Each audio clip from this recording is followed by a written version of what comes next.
नमस्कार। आइए सबसे पहले बात कर लेता हूँ आपकी कनिष्ठ उंगली के बारे में। कनिष्ठ उंगली और यहाँ सूर्य के पहले पर्व तक नहीं पहुँची है और साथ ही साथ ये अपने आप में जो खुलापन है उंगलियों के बीच में, इस प्रकार की स्थिति हो तो ये कह सकते हैं कि रिस्क लेने में डरते नहीं हैं और खुले दिल के हैं। अपनी बात को स्पष्ट रूप से सामने वाले को कह देते हैं, उसको बुरा लगे भला लगे ये सब चीज़ें। साथ ही साथ कुल मिलाकर बड़े कामों में ज़रा जल्दबाजी ना करें, ये थोड़ा सा कहूँगा। बुद्धि की कोई कमी नहीं, योग्यता की कोई कमी नहीं, उस प्रकार से सब ठीक है। और इसका नखून भी बढ़ा रखा है आपने सूर्य के पहले पर्व तक, तो वो इसकी पावर भी है। चलिए, ये अपने आप में ठीक है। अब बात करते हैं सूर्य की उंगली की। सूर्य की उंगली यश मान सम्मान के लिए जानी जाती है।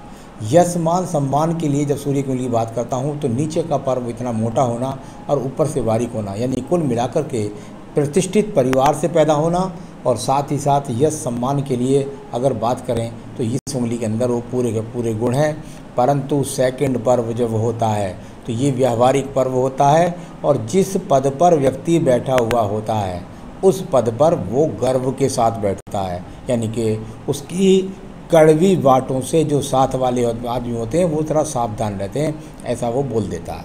चलिए, अब बात करता हूँ यहाँ पर आपकी सीधा सीधा शनि की उंगली की। शनि की उंगली पर किसी प्रकार का भी कोई रोग का चिन्ह नहीं है। किसी भी प्रकार से मैं देखूं तो यहाँ पर कोई ऐसे चिन्ह नहीं है जिनके हिसाब से मैं कोई बहुत बड़े रोग की बात कह सकूं। तो अभी यहाँ कुल मिलाकर थोड़ा सा टर्न ले रही है हल्की सी उंगली ऊपर जा कर के।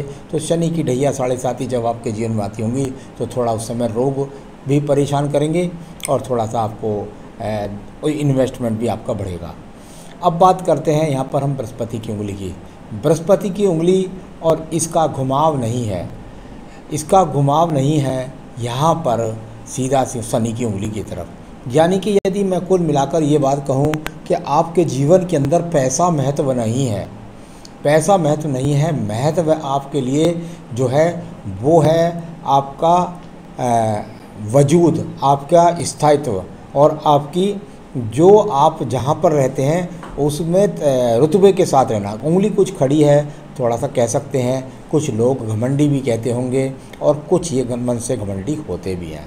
अब बात करता हूँ इनके सेकंड के पर्व की। ये सेकंड का पर्व और जब यहाँ हो जाए तो ऐसा समझ लीजिए कि पति के साथ भी अगर कुछ जवाब देना पड़ता है तो उसमें ज़्यादा विचार विमर्श नहीं करती हैं, अपनी बात को स्पष्ट कह करके फ्री हो जाती हैं। इसमें थोड़ा सा कह सकते हैं कि पति के साथ थोड़ा तालमेल में कमी कह सकते हैं या अनबन कह सकते हैं, या भाषा शैली में दबते नहीं हैं, कुछ भी समझ लीजिए। स्वयं में अभिमान कहीं ना कहीं इनके है। अब बात करते हैं बुध के पर्वत की। यहाँ बुध का पर्वत और बुध का पर्वत जाना जाता है संतान सुख के लिए, साथ ही साथ धन के आगमन के लिए। कुल मिलाकर के ये दो रेखाएं अपने आप में ठीक है, उन्नत है, पर्वत भी ठीक है। यहाँ कह सकते हैं कि हाँ बिल्कुल धन के आगमन भी बने रहते हैं और साथ ही साथ संतान का सुख सहयोग भी मिलेगा। आइए बात करता हूँ यश के पर्व की। इसका तो बहुत मोटा सा सूत्र है, वो आपके हाथ में एक बार में लग गया।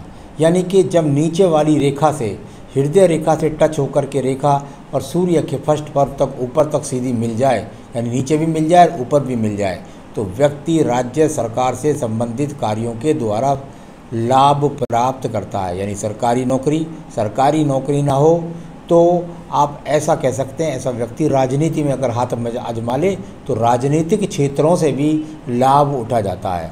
साथ ही साथ स्वयं में बहुत गर्वीला या गर्व होता है। तो ये कुल मिलाकर के अच्छा पर्व मिला। आइए बात करते हैं एक और अच्छे पर्व की।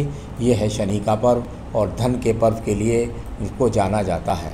यहाँ पर इतना बेहतरीन पर्व मिल जाना, ऊपर जाके दो मुखी हो जाना और बाद में बराबर 2 सपोर्टिंग लाइनें, यानी निश्चित रूप से करोड़पति का ये हाथ हो गया। अब बात करते हैं आपके बृहस्पति के पर्व की। बृहस्पति पर्व से जब ज्ञान के पर्व को रेखाएं देखें तो इसको कहते हैं ज्ञान के द्वारा धन अर्जन करना। ये रेखाएं निकल करके लगातार धन अर्जन की तरफ देखती हुई, यानी कुल मिलाकर के धन के लिए जो ज्ञान चाहिए वो आपके पास में है और उसमें भगवान की कृपा भी आपके साथ है। इसके बाद बात करूंगा आपकी हृदय रेखा के बारे में। हृदय रेखा और यहाँ से ये मजबूती के साथ एकदम बृहस्पति पर्व को पहुंच गई। साथ ही साथ एक रेखा और निकल करके बृहस्पति की तरफ ऊपर को ही देख रही, यानी कुल मिलाकर के इनके नाम से निश्चित रूप से मकान भी होता है और अपने जीवन में सुख संपन्नता, ऐश्वर्य, साथ ही साथ ईश्वर के प्रति दान पुण्य की भावना भी इनके अंदर होती है।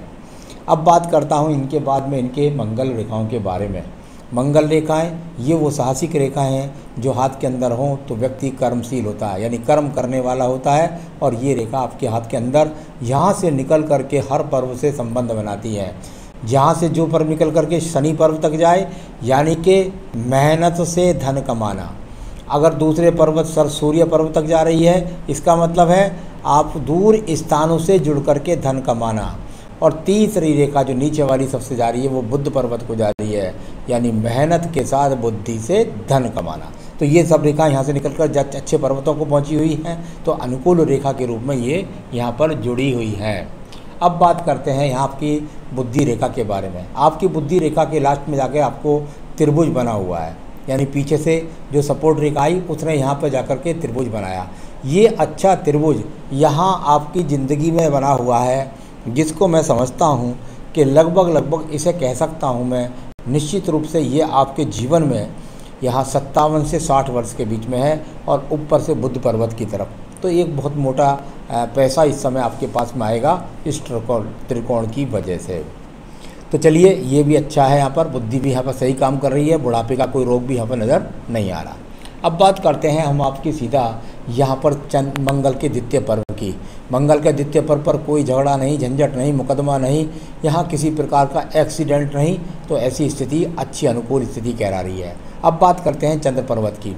चंद्र पर्वत व्यक्ति का स्वयं का कहलाता है, यानी चंद्र व्यक्ति स्वयं होता है और उसका पर्वत जब वो अच्छा होता है तो उसके पास में यहाँ कोई मानसिक चिंता नहीं, यहाँ कोई डिप्रेशन नहीं, और साथ ही साथ मैं कह सकता हूँ कि पेयजल पीने के शौकीन और एक तरह से मानसिक शांति पूरी तरीके से, कोई रोग के चिन्ह भी यहाँ नहीं है। भाग्य रेखा देखिए कितनी अनुकूलता के साथ में ये भाग्य रेखा यहाँ पर, और सीधी जाकर के एकदम बिल्कुल सीधी, यानी एक ही लाइन में एक ही जगह पर व्यक्ति, यानी एक लाइन से एक जगह से मेरा मतलब है कि एक ही तरह की नौकरी में व्यक्ति का पूरा जीवन चला जाता है। तो ये इस प्रकार का अच्छा भाग्य रेखा, बहुत मोटे सूत्रों से मुझे ज़्यादा जोर नहीं लगाना पड़ रहा आपकी रेखा को पढ़ने के लिए। बहुत ही सिंपल, बहुत ही सुंदर हाथ मेरे सामने विराजमान है। बात करते हैं शुक्र पर्व से निकलने वाली ये रेखाएं। जब शुक्र पर्व से निकलती हैं ये रेखाएं तो इसका मतलब होता है संसाधनों की कमी को महसूस करना, यानी आपके पास संसाधन तो सब हैं परंतु वो संसाधन आपकी नौकरी ट्रांसफ़र की वजह से आप भोग नहीं पाते। इस प्रकार से संसाधन पूरे हैं, उसको ना भोग पाने की स्थिति।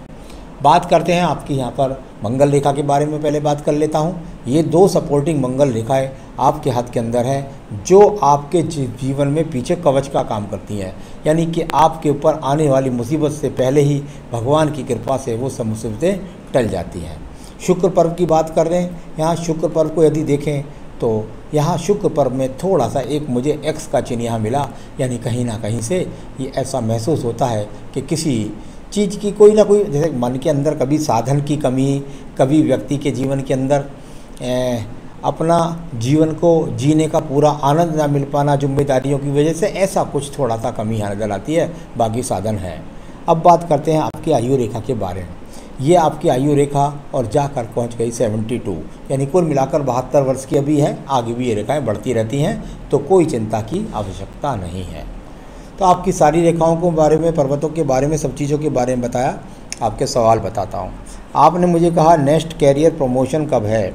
आपकी 53 की एज है और इसका गणित मैं आपको बता नहीं सकता, क्योंकि ये गणित अगर मैं बता दूंगा तो लोग सीख जाएंगे। मेरे हिसाब से आपका 2021 में प्रमोशन होगा। अभी आपको थोड़ा इंतजार करना पड़ेगा। 2021 में आपका प्रमोशन निश्चित रूप से होगा और ठीक जगह होगा, स्थान परिवर्तन के साथ होगा।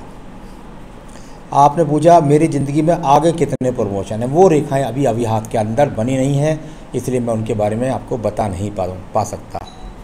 Up to which level promotion, तो वो जहाँ तक आपके लेवल की बात है तो आगे के प्रमोशन ही नजर नहीं आ रहे हैं। हाँ, ये बात ज़रूर है कि आपकी रेखाएं सब, जो हृदय रेखा है, जो मस्तिष्क रेखा है, जो बृहस्पति पर्वत है, वो सब अच्छे अनुकूल स्थिति से आपका साथ दे रहे हैं। तो जीवन में अच्छे ही जाएंगे, निश्चित डाउन नहीं जाएंगे, ये निश्चित बात है।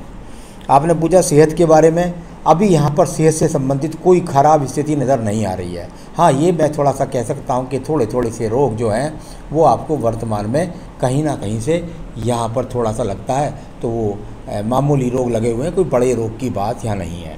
तो इस प्रकार से कोई ज़्यादा रोग नहीं है और सेहत अभी तो ठीक ही है।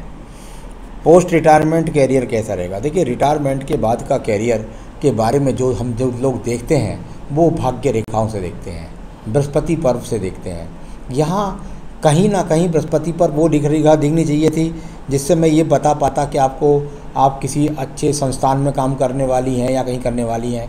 ऐसा मुझे कहीं अभी नज़र नहीं आ रहा। आगे कोई रेखाएं बन जाए तो मैं कह नहीं सकता। अभी यहाँ से तो सिर्फ यही लगता है कि आप अपना जीवन गृहस्थ आश्रम पर देने वाली हैं। आपने कहा कि मेरी जो है ओल्ड एज कैसी रहेगी? बिल्कुल कहीं अच्छी रहेगी, निश्चिंत रहिएगा, आपकी कोई बुढ़ापा कहीं से भी खराब नहीं है। उम्र में बता ही चुका हूँ आपकी, तो सारी रेखाओं, सारे पर्वतों को बताया। शुक्र पर्व को थोड़ा सा और देख लेते हैं। शुक्र पर्व और शुक्र पर्व की इस उंगली का निश्चित रूप से यहाँ तक पहुँचना बहुत अनिवार्य है जहाँ तक आपकी ये अंगूठा पहुँचा हुआ है। इस प्रकार का अंगूठा जब होता है तो तर्क शक्ति और बुद्धिमत्ता और साथ ही साथ आर्थिक पक्ष तीनों को मजबूत यानी संभाल करके रखता है। तो आपने तीनों पक्षों को संभाल के रखा है, ये अंगूठा भी बताता है। आपको बताता हूँ मैं अब आपको क्या आप पढ़ें अगर आप चाहें तो। देखिए, यहाँ बस एक मैं चाहूँगा जो थोड़ी सी कमी है उसको बता कर यदि आप ठीक करना चाहें तो कर लीजिए। एक पन्ना पहन लीजिए बेहतरीन सा, और रोज़ाना रोग से जो थोड़े बहुत चल रहे हैं आपको उनसे बचने के लिए अपनी पूजा में प्रतिदिन बस बजरंग बाण पढ़िए। खुश रहिए, यही मेरी शुभकामनाएँ। नमस्कार।